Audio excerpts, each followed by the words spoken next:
Sa ngalan ng Ama, ng Anak, at ng Espiritu Santo. Amen. Mahal na Diyos, sa umagang ito, binubuksan ko ang aking mga mata para sa isa pang araw at nararamdaman ko ang iyong pagmamahal na bumabalot sa akin tulad ng isang mainit at mapagkalingang yakap. Salamat sa regalong ito na tinatawag na buhay, sa pagpapahintulot sa akin na huminga, mangarap, at maglakad sa iyong tabi. Magandang umaga. Kumusta ang iyong puso ngayon? Naisip mo na bang ang bawat umaga ay isang bagong regalo mula sa Diyos? Isang bagong kabanata na maaari nating isulat na may pag-asa, pananampalataya, at pasasalamat. At alam mo ba kung ano ang mas kahanga-hanga? May pagkakataon tayong simulan ang ating araw hindi lamang sa pag-iisip para sa ating sarili, kundi pati na rin sa pagdadala ng mga pangangailangan ng mga taong mahal natin kay Diyos. Naisip mo na ba ang kapangyarihan ng isang panalangin na ginawa ng may katapatan at pagmamahal?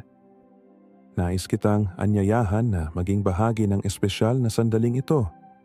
Ngayon, sama-sama tayong manalangin para sa ating mga pamilya, para sa ating mga kaibigan, at kahit para sa mga tao na nasa kabilang dako ng mundo, na marahil ay hindi natin kailanman makikilala, ngunit kailangan din ng isang salita ng pag-asa. Dahil ang panalangin ay walang hangganan, tumatawid ito sa mga pader, lumalampas sa mga hangganan, at umaabot sa mga lugar na hindi kayang abutin ng ating mga kamay. At ngayon, maaari kang maging instrumento na gagamitin ng Diyos upang pagpalain ang isang tao. Kaya, huminga ng malalim, buksan ang iyong puso, at sumama ka sa akin. Simulan natin ang araw na ito na may pananampalataya, may pagmamahal, at may katiyakan na ang Diyos ay nakikinig sa bawat isa sa ating mga salita. Ngunit bago tayo manalangin, nais kong sabihin sa iyo ang isang mahalagang bagay tungkol sa kapangyarihan ng panalangin sa buhay ng mga taong mahal natin. Ang buhay ay isang paglalakbay, hindi ba? At sa paglalakbay na ito, tayong lahat ay humaharap sa mga hamon. Minsan, mga maliliit na problema sa araw-araw. Minsan, mga sitwasyon na tila mga bundok na imposibleng akyatin. At ano ang ginagawa natin kapag nakikita natin ang isang taong mahal natin na dumaranas ng hirap? Maraming beses, nararamdaman nating walang magawa. Nais nating magkaroon ng lahat ng sagot, magkaroon ng solusyon sa dulo ng dila, o kahit na ang kapangyarihang baguhin ang sitwasyon gamit ang ating sariling mga kamay. Ngunit alam mo ba kung ano ang ating pinakamalaking sandata? Ang panalangin.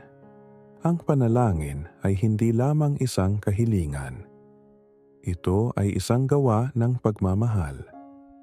Ito ay nagsasabi, "Mahalaga ka sa akin." At dadalhin ko ang iyong pangangailangan kay Diyos dahil siya ay makakagawa ng mga bagay na hindi ko kayang gawin. At ngayon, nais kong ipaalala sa iyo ang isang napakahalagang bagay. Hindi ka nag-iisa. Ang Diyos ay kasama mo at nais niyang gamitin ang iyong mga panalangin upang pagpalain ang buhay ng mga taong mahal mo. At hindi lang iyon. Ang panalangin ay nag-uugnay din sa atin sa mga tao na malayo, na marahil ay hindi natin kailanman makikilala ng personal. Ngunit kailangan din ng isang salita ng pag-asa. Isipin mo kung gaano karaming mga pamilya sa buong mundo ang humaharap sa mga hamon sa eksaktong sandaling ito. Mga taong may sakit na nawalan ng mga mahal sa buhay, na nawawalan ng pag-asa. At alam mo ba kung ano ang kahanga-hanga? Ang iyong panalangin ay maaaring umabot sa kanila. Kaya, ngayon, sama-sama tayong manalangin para sa ating mga pamilya, para sa ating mga kaibigan, at para sa lahat ng mga taong nangangailangan ng isang himala dahil ang panalangin ay walang hangganan. Ito ang ating paraan upang sabihin, Diyos, nagtitiwala ako sa iyo at alam ko na maaari mong gawin ang higit pa sa aking maaring isipin. Minsan, maaari tayong mag-isip, talaga bang may epekto ang aking panalangin? Nais kong sabihin sa iyo ang isang bagay na magbabago sa paraan ng iyong pagtingin sa panalangin. Ang panalangin ay hindi lamang isang kahilingan. Ito ay isang gawa ng pagmamahal, ng pananampalataya, at ng tiwala. Kapag ikaw ay nananalangin para sa isang tao, sinasabi mo, mahalaga ka sa akin, at naniniwala ako na maaaring kumilos ang Diyos sa iyong buhay. At alam mo ba kung ano ang mas maganda? Ang Diyos ay hindi nakikita ang panalangin bilang isang maliit o walang kabuluhang bagay. Nakikita niya ang iyong puso. Nakikita niya ang iyong intensyon. At nangangako siya na, kapag tayo ay nananalangin ayon sa kanyang kalooban, siya ay nakikinig sa atin. Nakasulat ito sa Biblia, sa unang Juan Kabanata 5, talatang 14, ito ang tiwala na mayroon tayo kapag lumalapit tayo sa Diyos. Kung humiling tayo ng anumang bagay ayon sa kanyang kalooban, siya ay nakikinig sa atin. Ibig sabihin nito na kapag ikaw ay nananalangin para sa iyong pamilya, para sa iyong mga kaibigan, at kahit para sa mga taong hindi mo pa kilala, inilalagay mo ang mga buhay na ito sa mga kamay ng Diyos. At siya ay maaaring kumilos sa mga paraang lampas sa ating pangunawa. Siya ay maaaring magpagaling ng mga relasyon, mag-ayos ng mga pangarap, magdala ng kapayapaan sa mga puso, at kahit na magbukas ng mga pintuan na tila sarado na magpakailanman. Kaya, ngayon, nais kong hikayatin ka na huwag maliitin ang kapangyarihan ng iyong panalangin. Bawat salita na iyong sinasabi sa panalangin ay parang isang binhi na itinatanim sa puso ng Diyos. At sa tamang panahon, siya ay gagawa upang ang binhing ito ay mamulaklak. Kaya, hindi mahalaga kung ikaw ay nananalangin para sa isang tao na nasa iyong tabi o para sa isang tao na nasa kabilang dako ng mundo. Ang iyong panalangin ay makapangyarihan. Ito ang iyong paraan upang sabihin, Diyos, nagtitiwala ako sa iyo at alam ko na maaari mong gawin ang higit pa sa aking maaring isipin. Ngayon, nais kong anyayahan ka na manalangin kasama ko.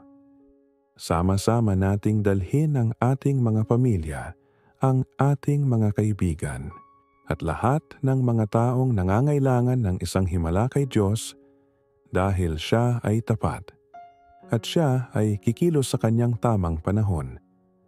Manalangin tayo? Manalangin tayo ng sama-sama.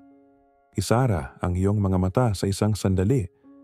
Ilagay ang iyong kamay sa puso at maramdaman ang presensya ng Diyos dito kasama natin. Mahal na Ama, kami ay nagpapasalamat sa bagong araw na ito. Salamat sa pagkakataong lumapit sa iyo na may mga pusong puno ng pananampalataya at pasasalamat. Ngayon, iniaalay namin ang aming mga pamilya, ang aming mga kaibigan, at lahat ng mga taong nangangailangan ng iyong makapangyarihang kamay. Panginoon, hinihiling namin na pagpalain mo ang bawat tahanan, ibalik ang mga nasirang relasyon, pagalingin ang mga sakit na nakatago, at magdala ng kapayapaan sa mga pusong naguguluhan. Hinihiling din namin para sa aming mga kaibigan, yung mga malapit at yung mga malayo. Nawa ang iyong pagmamahal ay bumalot sa bawat isa sa kanila. na ang iyong pag-aalaga ay naroroon sa kanilang mga buhay at na ang iyong layunin ay matupad sa bawat kwento. At, Ama, hindi namin nakakalimutan ang mga tao sa paligid ng mundo. Mga taong humaharap sa mga digmaan, gutom, sakit, at kalungkutan. Kami ay nananawagan para sa iyong awa sa kanila. Nawa ang iyong pagmamahal ay umabot sa bawat sulok ng mundong ito. At na ang iyong kapayapaan na lumalampas sa lahat ng pag-unawa ay magbantay sa mga puso at isipan ng mga nangangailangan sa iyo. Nagtitiwala kami sa iyo. Panginoon, alam namin na ikaw ang Diyos ng imposible at walang bagay na masyadong malaki para sa iyong kapangyarihan. Kaya't iniaalay namin ang lahat ng mga pangangailangang ito at idinedeklara na ang iyong pangalan ay maluluwalhati sa bawat sitwasyon. Salamat, Ama, sa pakikinig sa amin. Salamat sa pagmamahal sa amin ng labis. Sa pangalan ni Jesus, Amen. Nawa ang panalangin na ito ay nakapagpabagabag sa iyong puso. Tandaan, ang panalangin ay ang ating paraan upang sabihin sa Diyos na nagtitiwala tayo sa Kanya. At nais kong hikayatin ka na ipagpatuloy ang pananalangin araw-araw. Dahil ang panalangin ay hindi lamang nagbabago ng mga sitwasyon, kundi nagbabago rin sa atin. Kung naniniwala ka sa kapangyarihan ng panalangin, iwanan ang isang Amen sa mga komento at ibahagi ang video na ito sa isang tao na nangangailangan ng isang salita ng pag-asa ngayon. Sama-sama, maaari tayong magpalaganap ng pagmamahal, pananampalataya at pag-asa sa buong mundo. Maraming salamat sa pagiging bahagi ng sandaling ito kasama ko. Naway pagpalain ng Diyos ang iyong umaga, ang iyong araw at ang iyong buong buhay. Isang yakap at hanggang sa susunod na video.